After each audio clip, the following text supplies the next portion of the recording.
All about the animated film K-pop, Demon Hunters. What's behind its strong opening? Since its June release, the animated film K-pop, Demon Hunters has rapidly climbed Netflix's global charts, securing top spots not only in film rankings but also on international music charts. What explains the phenomenal success of this project? Whether you're a devoted fan of K-pop or have only heard of it in passing, you've likely come across mentions of this cultural phenomenon. The animated film K-pop, Demon Hunters quickly gained global popularity, topping Netflix's worldwide charts with over 33 million views in just the first 2 weeks after release. It entered the top 10 most-watched films in 93 countries and currently holds the second spot among all films globally. Fan art is spreading across social media, and enthusiastic viewers from around the world are already calling for a continuation of the story. However, the excitement wasn't limited to the film itself. Since its premiere on June 20th, the music featured in the movie has also achieved remarkable popularity. Two fictional groups central to the story, the heroic female team Hunter/X and their rebellious rivals Saja boys, unexpectedly broke into the real-world pop industry. Their songs not only entered global charts but even surpassed established K-pop acts like BTS and Blackpink in popularity. 7 tracks from the official soundtrack made it onto the prestigious Billboard Hot 100, and the 2 lead singles claimed the first and second spots on the US Spotify chart. So what exactly fueled the rapid rise of this project? Why does a story about seemingly fictional characters resonate so strongly with audiences around the world? Story. The film's story centers on a fictional female pop group called Hunter/X, made up of 3 heroines, Rumi, Mira, and Zoe. By day, they are superstars adored by millions. By night, they become secret demon hunters tasked with protecting humanity from dark forces. At the same time, they face competition from another boy band, Saja Boys, whose members are revealed to be actual demons. The film has not only achieved massive success on the streaming platform but also set new benchmarks in the film industry. It surpassed Netflix's previous record holder, the 2021 action movie Red Notice, starring Dwayne Johnson, Ryan Reynolds, and Gal Gadot. According to official Netflix data, K-pop, Demon Hunters is now the most successful film on the service, regardless of genre. Although Netflix typically does not focus on wide theatrical releases, this animated film managed to fill theaters during a limited release in over 1,000 cinemas.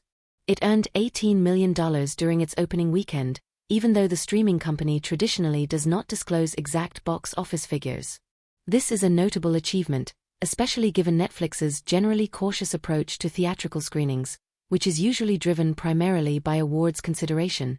In the United Kingdom, screenings were also highly successful, even outpacing the release of the film's karaoke version on Netflix itself.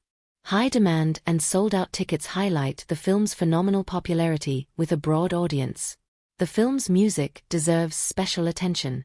The K-pop, Demon Hunters soundtrack has become a cultural phenomenon, marking the first time in history that 4 tracks from a single soundtrack simultaneously reached the top 10 of the Billboard Hot 100. The lead single, Golden, holds the #1 spot, while 3 other songs entered the top 5. This is the first time since 1978 that a film's music achieved such heights, the last being Saturday Night Fever, whose soundtrack featured legendary tracks by the Bee Gees and Yvonne Elliman.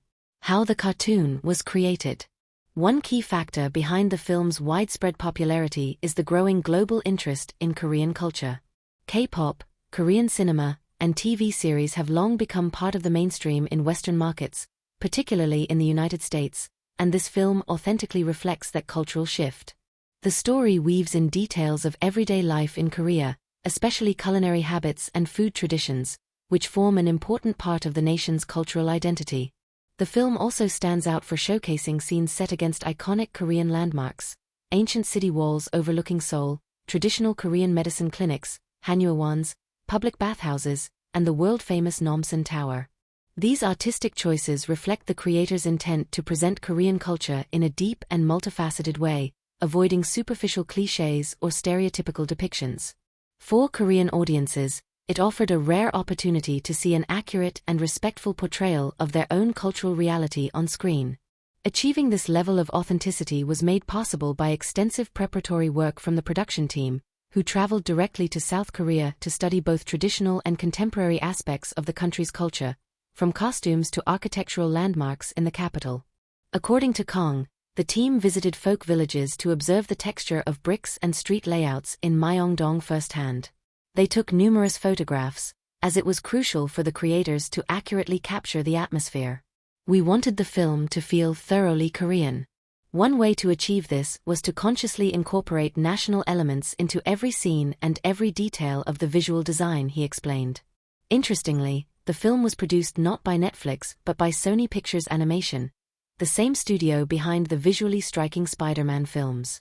K-pop, Demon Hunters also stands out for its distinctive aesthetic, with strong pink and purple tones creating a recognizable atmosphere. Despite the studio's signature style and the film's large-scale, occasionally over-the-top fantasy action, K-pop, Demon Hunters feels like a story that exists independently from the rest of the studio's body of work. By centering the story on a K-pop group, the film breaks traditional genre conventions, which often focus on princesses, talkative animals, or mischievous children. Instead, the focus is on young characters carrying serious responsibilities. Even if those responsibilities combine a pop idol career with fighting demons, in a Buffy the Vampire Slayer-style twist. The heroines exude the determination and energy of an older sister figure, someone younger viewers can admire and draw inspiration from. This dynamic recreates the same kind of magic that classic Disney princesses provided for children in previous decades. Another key factor was the engagement of the fan community. Fans' love for Hunter/X, their support through flash mobs, discussions, and repeated viewings played a crucial role in turning the film into a summer blockbuster.